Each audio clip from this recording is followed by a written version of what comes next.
On this week's 51%, we'll have you planning your next adventure. Travel writer and photographer Susan Portnoy shares her experience as a solo explorer working on the road. I really tend to like things that are more remote, where people aren't all the time. There's plenty of people to take photos of Paris. Antarctica was amazing. Places like that. And Dr. Sharon Ufberg takes a closer look at how women are traveling with Xanterra's Betsy Oberg. Coming up on 51%. I was standing around like one of those girls I had seen in a movie. The whole world was a movie back then. I had my sunglasses on, I wanted to be seen without seeing shy Lolita. I wasn't really in it, I didn't really get it. You're listening to 51%, a WAMC production dedicated to women's issues and experiences. Thanks for joining us. I'm Jessie King. We're in the middle of the peak travel season here in the U.S. If you haven't already taken that summer vacation, you may well be on your way. And for those of us spending the summer at home, well, it doesn't hurt to dream. After 2 years of either COVID-19 shutdowns or restrictions, the travel industry is certainly glad to be back in the swing of things. So today we're speaking with a pair of women who travel like it's their job. Because, well, it is. First off, we have travel writer and photographer Susan Portnoy, aka the Insatiable Traveler. Portnoy has planned adventures in almost every continent, snapping pictures of penguins in Antarctica, lions in Africa, and rural villages in South America. In addition to her blog of the same name, The Insatiable Traveler, Portnoy has contributed to a number of publications, including Newsweek, Travel Weekly, Afar, The Telegraph, and more. Portnoy says she didn't always envision herself doing the kind of work that she does now. Travel has always been one of her passions, sure, but travel photography, she says, was a bit of a fluke. After the economy collapsed in 2008, I was in media, communications. I worked with Condé Nast, and the business just started changing, and I didn't like how it felt anymore. I got laid off at one point, which was fine. I'd done freelance for a long time, but that gave me some opportunity to add in a little more travel and a little more photography. And as the time went on, basically, I found myself less interested in finding new clients as I did in getting out of town and taking pictures. At one point, I just didn't want to do PR anymore. And it was a really hard decision. I struggled with it a lot. But in 2018, I decided I'm not going to do PR. I'm going to take the huge leap. And there we go. I'm curious because I'm just starting to get into photography myself. I just got what I consider, I guess, my first grown-up camera a little while ago. So I'm curious about how you went about developing your photography skills. Did you take classes, or did you kind of just figure it out on your own? I would say it was about 75% on my own. I did take, when I got my first DSLR, I did take a one-day, here's how to use your camera thing at the ICP International Center of Photography here in New York. And I just played around. At first, I was just kind of going with it. When things worked out, I was like, see, I don't need any really formal training. Do I need to know anything about this whole aperture thing and blah, blah, blah? And then I kind of was looking at photos online, which I did a lot of, and I recommend that people do that. I started finding different photographers who were doing the kind of work that I kind of hoped I could do. And I realized I needed to learn more.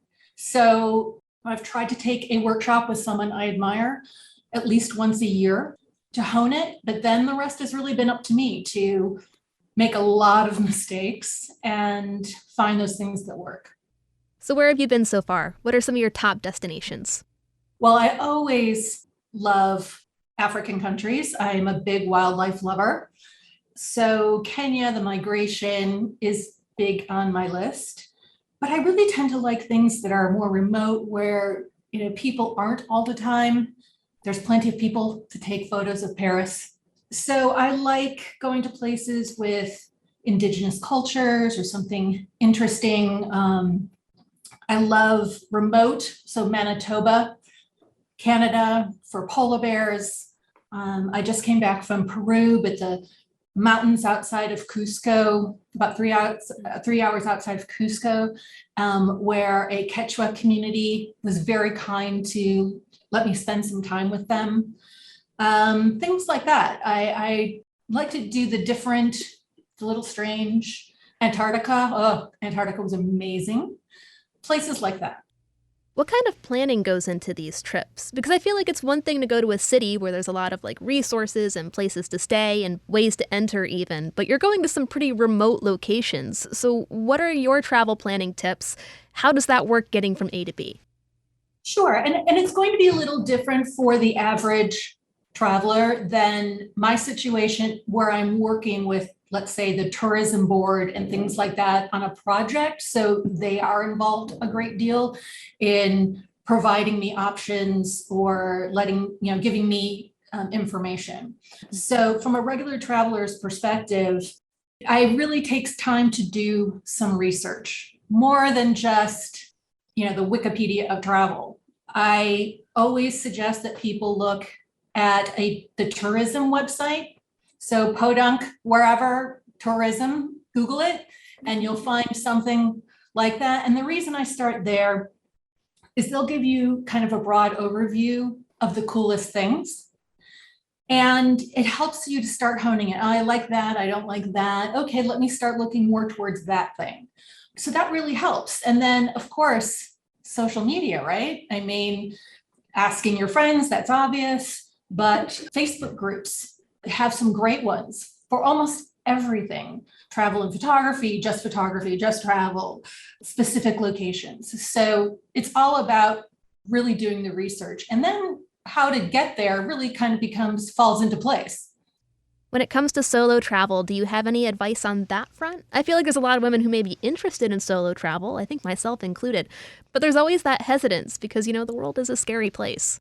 Yes, it can be. Thankfully, it hasn't been on my travels. I think one of the things that people think is that if you're traveling solo, that means you're isolated, that you are completely alone, and that isn't necessarily the case. I recommend that people who want to get that sense of independence, but don't want to be by themselves in the middle of a new city, is to take a tour. You're still traveling by yourself. You're meeting new people. You're learning how to sort of navigate that scenario. And it's a really great way to put your toe in the water without having things get overwhelming right away. I always recommend that someone work with a travel agent because they can really suggest destinations and aspects of travel that are better for solo travelers, safer, more interesting, things like that. But of course, I pay attention to my surroundings. I rarely, if ever, drink when I'm by myself. I don't want to get into any kind of compromising situation where I can't be my full cognitive self. I make sure that if I am staying at an Airbnb or a hotel or what have you, that it's not, totally in some place that I can't be helped if I need it. I always get travel insurance. That is huge. You get hurt, something happens. I cannot tell you how many people I know who've had troubles during their trips and didn't have travel insurance, and it's cost them thousands upon thousands of dollars. There are a lot of different things you can do in terms of people use doorstops in hotels inside their room so that people can't get in. It's, really making sure that you have an idea. If you're staying in a hotel, ask the front desk, ask the concierge if there is one. Is this area okay? Can I walk there at night? They don't want you getting hurt. They'll tell you the truth. Always take a hotel's business card with you. That way, if you're in a place that doesn't speak your language, you can hail a cab or an Uber and show them the business card, and it'll get you back to where you need to be, and you don't have to worry about translation. What's the behind the scenes work of it like? You mentioned that you often work alongside tourism departments and agencies. How do you go about finding some of these deals? And I guess once you have the photos, are you taking the freelance approach and kind of pitching them to different places, or is it all figured out beforehand? Yes, meaning all of that is possible. For example, there's a company called Intrepid Travel that I'm going to be working with in Yellowstone. I appreciate the company. I haven't worked with them yet, but I appreciate what they do, their commitment to sustainability and communities and things like that. So I put together a little photographic media kit, I guess you could say, and suggested, hey, I hope we can work together. Here's kind of what I do. And here are bylines in magazines. Here are photos from my gallery. Can we talk? And it took a while, basically because of COVID. But they said, let's try this. Let's, we have trips in the United States that are new to us and that we need content. So I'll be going on this trip as a regular traveler, quote unquote, and they'll get pictures at the end. And I'm also writing my experiences for a blog post. That's one way it can happen. In Peru, I haven't yet, but I'm going to go to the Peru Tourism Board and say, hey, here's a bunch of photos. Do you need anything for your marketing? Often they'll choose a few that they can use. I've had it where people have reached out to me. I like that better. It's more fun. It's less work for me when they come to me. So there's all kinds of different scenarios in this thing. And there's also a lot of different revenue streams, from selling prints to selling photos to, writing pieces that all add into sort of your yearly income. It's not any one fire hose of a stream. I wish it were. This is a kind of a broad question, I guess, but what advice do you have for those trying to get better in their travel photography? Or even if they're trying to pursue it as a career, what do you wish you had known? It's all about making mistakes.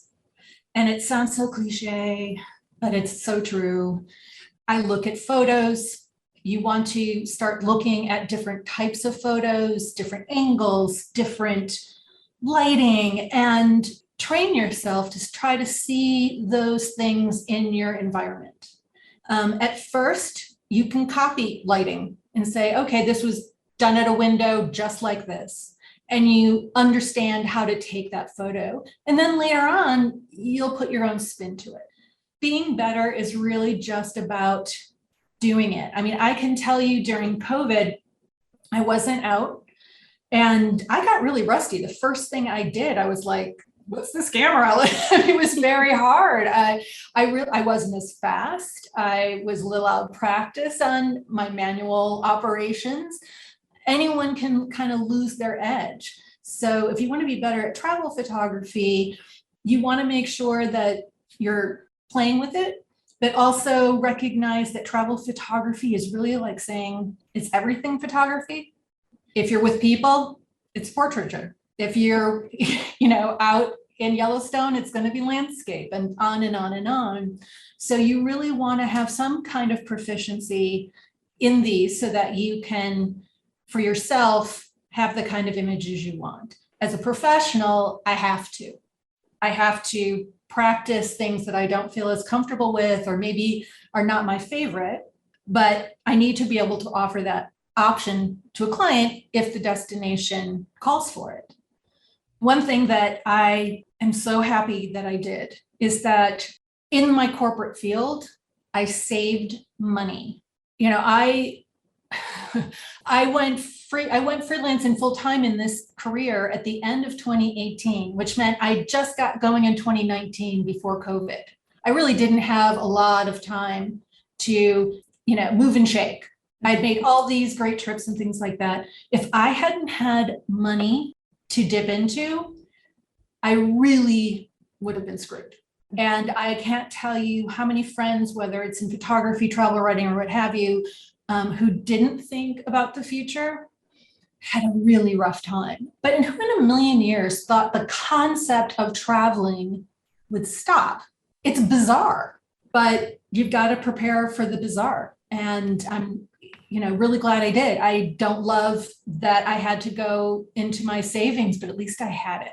And so if you're going to make a jump, please wait until you've accrued some cash so that you can comfortably make mistakes, comfortably deal with downturns in the market, and save yourself a lot of agony. I think that's really worth pointing out. Thank you.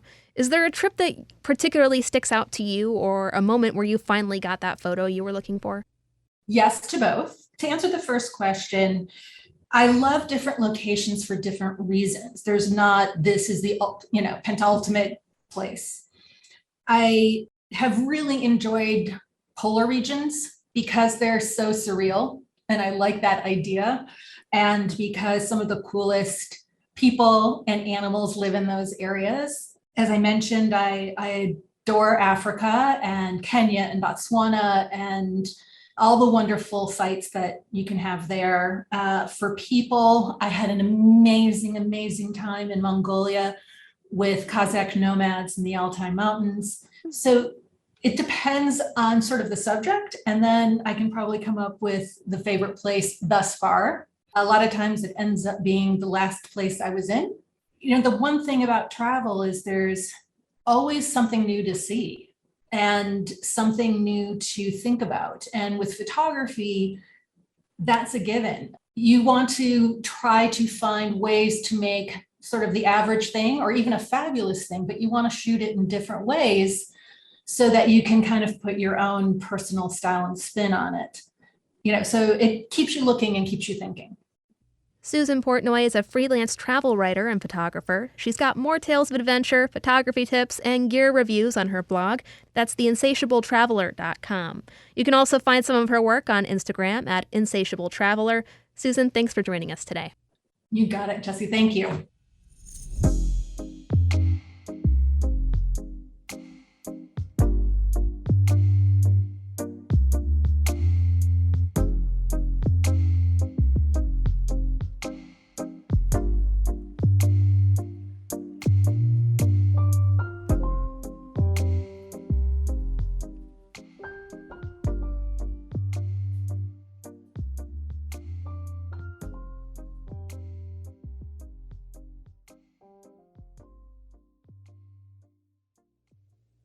While travel is bouncing back from the coronavirus pandemic, some of the reasons and ways we travel have changed. As our next guest will tell us, a lot of people are still looking for socially distant vacation ideas, like camping and road trips. And with many offices choosing to continue remote work practices, some travelers are really looking for long-term workcations or work-from-hotel setups. Betsy Oberg is the Chief Marketing Officer for the Xanterra Travel Collection, a group of hospitality and travel companies based in Colorado, with a focus on cruises and resorts in U.S. national parks. Oberg herself has spent more than 25 years both working and watching the travel industry. She shared some of her insights with Dr. Sharon Ufberg, co-founder of the California-based personal development and wellness company Borrowed Wisdom, for her 51% segment, Force of Nature. So it really depends on where you are in your life cycle, whether you're booking for, a family with small children or you're single and traveling with a girlfriend. But the other stat that I think is important to remember is that almost half of all women 65 and older are quote unquote unpartnered or single. And these are women who are very healthy, often affluent and super active. So that's the segment that I think is the most interesting from a new perspective. These are women who are searching for very immersive activities and often with each other, but sometimes, willing to go solo. And when they start out going solo, often starting in a group. So this idea of active travel is very interesting. It appears that women are really looking for something undiscovered. Are you finding women are seeking out that kind of travel experience? Yes, and this is true of all ages, right? I mean, we're seeing it from, the 20-somethings all the way into the 65-plussers who are looking for what we would call an authentic, genuine experience. So often, the older folks have been there, done that. They've been to the major capitals. They've done a lot of the cultural museums and those sorts of tours, but now they're looking for those small towns, those villages, the local lifestyle, interacting with local folks, eating local foods, taking cooking classes, and sometimes staying longer, what I would call slower travel, like going to one place and staying there. What do you see most important for women travelers? What are the top 3 issues for women that you see today? Well, first and foremost, particularly if it's women traveling alone, it's safety. That will always be number one. People need to feel that wherever they're going to be protected and in a safe environment. Secondly, if they're joining a group, whether they're solo or with friends, that the other people in the group are like-minded travelers. I mean, people find that really interesting. They make lifelong friendships. It's lots of fun to be around other people who are enjoying the same things and sharing your same viewpoint. And, you know, the third, is always about the destination and that experience. So what are they going to discover that's new, you know, whether it's a new recipe or a new meal or a new friend, a new experience, but it's something that's going to be new and meaningful that they're going to take home with them and remember forever. It's so true about making the travel more meaningful. I'm always looking for the most options. Can I take a self-guided tour versus a guided tour? This idea of choice is very popular for women to get the exact trip that they have on their bucket list.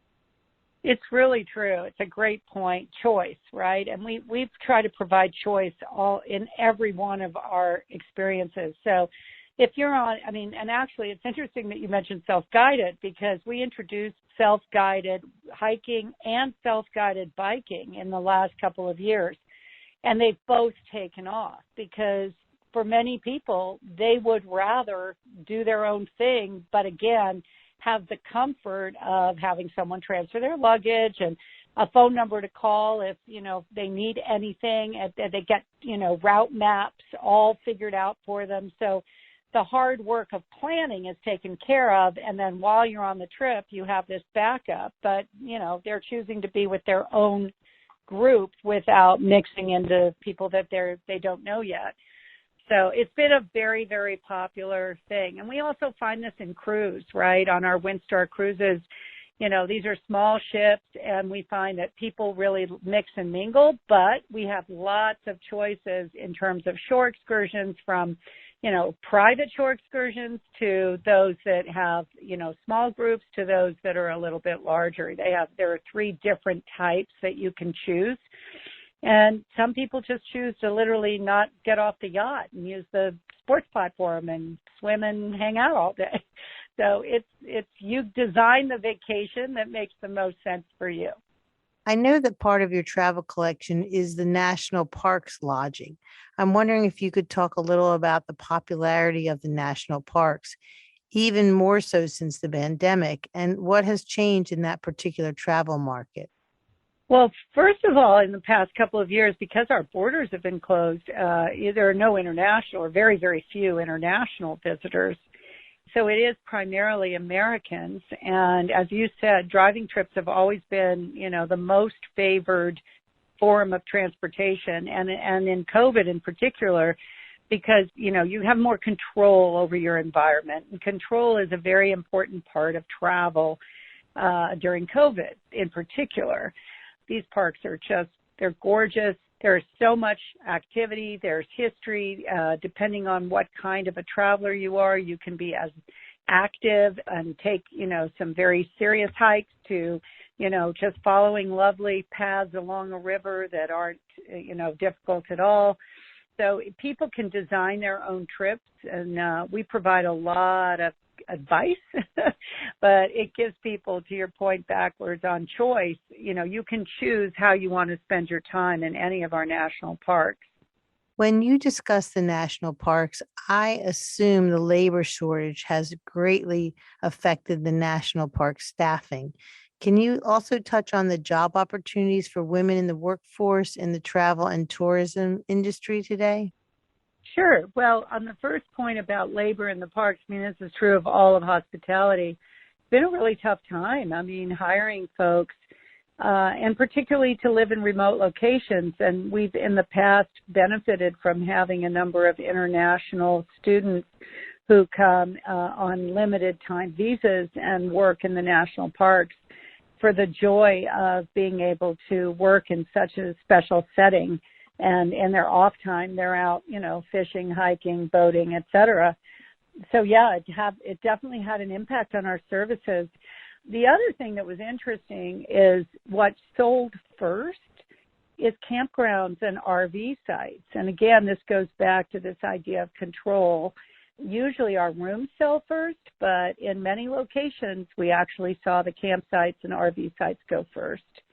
in terms of opportunities, honestly, in my lifetime, I haven't seen such a great job market, and particularly in the hospitality business. And I think there's some misunderstanding about the career opportunities that one has in this business.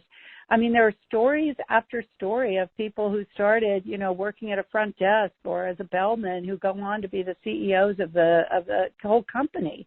The growth opportunities for those who are seeking them are quite significant and fast. The other thing that, we find is particularly for working parents, there are so many jobs that offer flexible schedules.